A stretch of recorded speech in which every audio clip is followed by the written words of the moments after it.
Makeup tutorial, simple look edition. Tutorial, simple look edition. Siyempre, kailangan natin i-prep yung skin natin. So first, we're gonna use a moisturizer and then yung sunscreen. Kung napipili naman tayo over fresh tint or foundation. Kung gagamitin natin ay fresh tint kasi nga simple look, ano ba? So kailangan muna natin ito i-shake kasi meron siyang skincare sa loob. So i-shake mo siya para magkalo sila together. So nahalo natin siya. I-open natin yan, B. Tapos ilalagay mo siya dito. Yan. Tama. Tapos gagamit na tayo ng brush para ipang-apply sa ating face. Siyempre kung i-forget mo din, kung ano. Now we're gonna do the other side. So pag mukha ka ng bangkay, nasa tamang procedure ka na. So pinrep ko lang din yung lips ko using a lip balm. So magko-concealer na tayo. I'm choosing between this or this. So again, napili ko ito because hindi siya full coverage, not like the other one. Kasi gusto nyo lang matakpan yung eyebags nyo, just do a 3 dot. And also here. And I sometimes put it here, but I don't think it's blend. So now we're gonna use a concealer brush to blend it. Ito 2 times ko kayo ulit. Yan na siya, so tap-tap na siya. Huwag nyong isa-check ulit kasi maano siya. Pangit ang kikikip na yung walang makeup. So, ganun tayo ulit. Yan na yung difference. Tap-tap na ako dito sa hair. Kasi dito guys, may redness kayo under your matatakpan din. So, para medyo matanggal yung pag hindi mo kapantay. So, magkamit lang ako ng beauty blender. And then, ganyan ko lang siya. And para matanggal din natin yung excess product yan. Kasi excess product. Gagamitin ko din siya sa whole face ko using this sa baba. Para mawala yung excess product kasi magiging kikiw ninyo yung foot powder na. Dahil bumukha na tayo bangkay, next naman is blush. Una dapat is liquid blush bago ang powder blush, okay? For me, others do it like dito na niya inaano. Pero sa akin, silalagay ko muna siya dito para hindi masobrahan yung product na malagay ko sa face ko. Kaya ako naman mukhang sasagwil, diba? So now we're just gonna get some products here and then i-apply na lang siya pa-upwards. Pag ganun kasi, parang ang pangit. So, ayan, upwards. Madami pata. Ayan, nakit na ako. Naman tayo sa kabila.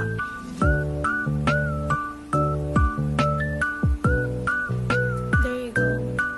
Sure ko lang muna na pantay siya and mag-proceed na tayo sa next step. So now, dahil nalagyan na natin lahat ng cream products sa mukha natin is magka-powder na tayo. So now we have to powder. So ito muna yung gamitin ko because this is just loosening powder. Ito naman, to mattify and para hindi ka pagising. Okay? So now maglalagay tayo ng product here. Like that. Ayaw bumababi. Like so. And then we're gonna put it, kasi guys, under eyes lang naman yung loosening powder ko. So maliit lang tong brush. Like that.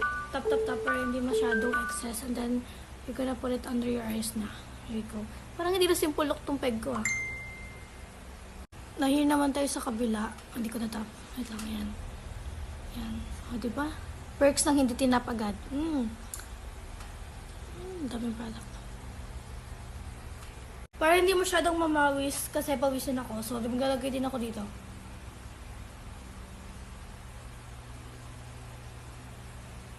There. Close na natin siya kasi mukhang mahulog. Oy, may magic. Next naman is loosening powder. There you go. So, there you go. And yung under eyes muna guys kasi may concealer yan. And yan, pag naging cakey, pangit na yung buong makeup mo. So, gonna do the other side. Like so. And then yung buong face na natin.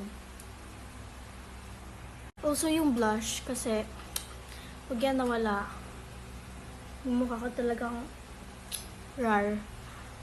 So, tapos na tayo sa pressed powder. So, now we're gonna choose over 3 powder blush. So, ito, and ito. So, I think this is my favorite one and medyo match din siya doon sa liquid blush na ginamit ko. So, ito yung gagamitin ko. So, now we're gonna apply it. So, kukuha lang tayo ng product. And then, ganyan lang din. Upwards lang din siya, guys. Huwag yung straight kasi papangit yun. Just now do the other side. Bilis lang naman yung blush. Ayan. So, now, i-contour ko lang yung aking nose using this. Wala akong contour palette, so I just use this or my eyeshadow palette. So, mahirap tong process kasi kailangan mo siyang maintain. I usually use my finger kasi may video, kaya kailangan ko magpanggap na. Kung nagtataka kayo anong ginagawa nito, pinapata ko siyang ilong. Ayan. Ayan, nakikita niyo naman, diba? Kailangan ko lang salamin. Okay, okay na yan. Actually, hindi pantay sa video, pero pantay po yan. Next naman is mag-highlight tayo ng ating nose and yung cheekbones natin.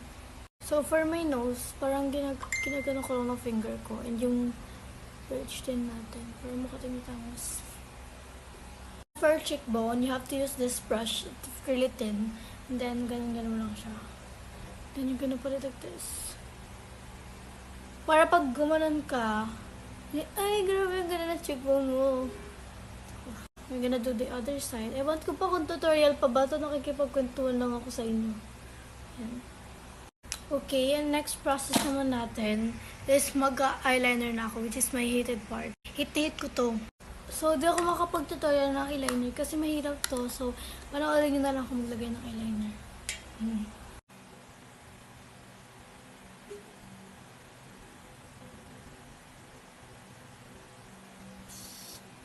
Bangit na pero siguro patuloy. Hindi pantay. Wait, let me do it again. So, medyo may nagawa akong process kasi nag-eyeliner yung bagay. Pero, here we have two eyeshadow palettes and I think I'm gonna use this kasi mas better to bits dito. Tada! So, because yung palok lang to and like, ang galata na lang. So, I'm gonna use this brown shade with this para match sila. So, i-use ko tong little brush na to kasi outer corner yung gagamit ko. So, I'm just gonna use the shade Teddy. Ayan. And then, medyo tatapos siya kasi yan. So, watch mo na lang din. Okay. So, outer corner lang. Ayan. Parang dyan lang niya. Tali. Ayan. Tali dapat. Ayan. Outer corner lang. Dito magpapantay guys for me kasi yung eyelids ko is hindi pantay. Ayan. So, hindi ko lang itong inner corner na to kasi yan natin nilagay glitters. Pag nilagay tayo dyan ng powder, is hindi didikit yung glitters yung papalit na yun. Dito siya pantay. So, bila naman tayo. Lagayan yung outer corner lang and tap-tap-tapin na little bit of ganyan. Ayan. And medyo nalagyan ko yung dito. Pero yung dito hindi kasi lang yung glitters. Ah! So, di ko napansin. Naka 2 times pala yun. So, okay na yun. So, now is for the inner corner which is I mean, ito yung inner corner pero medyo dito. So, fingers kasi hindi didikit sa brush yung glitters. So, like this. Kuha tayo ng product. And then, let's just apply it directly like that. Medyo is pantay pag ano, kalat-kalat niyo siya. Ayan. Brown is really my shade pero ano lang. Ayan. There you go. Kalat na ng makeup ko. So, na eyeshadow na tayo and eyeliner. Let's do the eyebrows which is na pinakaya ko din. So, hinahanap ko yung malaking kong ganito. Hindi ko siya mahanap. So, we're just gonna use this little one. Talagang hindi ako professional when it comes to eyebrows. Nagla-line lang ako ng ganyan. Hindi madami. Ganyan lang. And then, binablend ko lang siya para medyo mag-dark lang yung ating eyebrows. And hindi mukhang wala tayong kilay, okay? It looks weird, pero hintayin na lang. I-blend pa naman natin siya. Nainis ako kasi maliit to. Yan, like so. Ayan, di ba? Ayos na. Let's do the other side. Again, i-blend mo lang siya. Brush downwards lang. Ganyan lang. Ay, namumula yung ano ko. Hindi na naman siya pantay. Ano ba to? So, tapos na tayo sa eyebrows natin. And next, pilik mata na natin. Malapit na tayo matapos. So, first we're gonna do is we're gonna curl our lashes like so. Yan.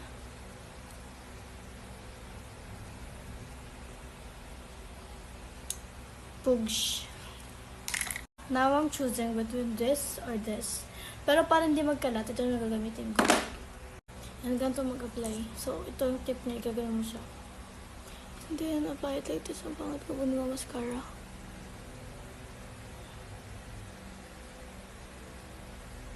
Others, ginagamit lang nila yung mascara pero para medyo mag-dark lang yung ano nila, pilik mata nila. Pero ako, I like mine na mag-curl up siya. Yun yung difference niya, diba? And I'm gonna curl the other side as well. Like so lang. Wala pa ako nung ano, yung metal na curler, pero this works naman. And cute din siya. Lapit nang maubos yung time ko, so bibilisan ko na lang. Okay, now we're done.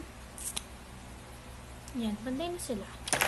So now, pipili na tayo ng lipstick na gagamitin natin. Kung pumasok sa top 3 ko ito, kasi ito yung mga favorite ko. So I think I'm gonna use these two, kasi parang pinkish and fresh lang. So what I'm gonna do is ito. Ito siya outer, under na lips ko na. And then I'm just gonna blend it.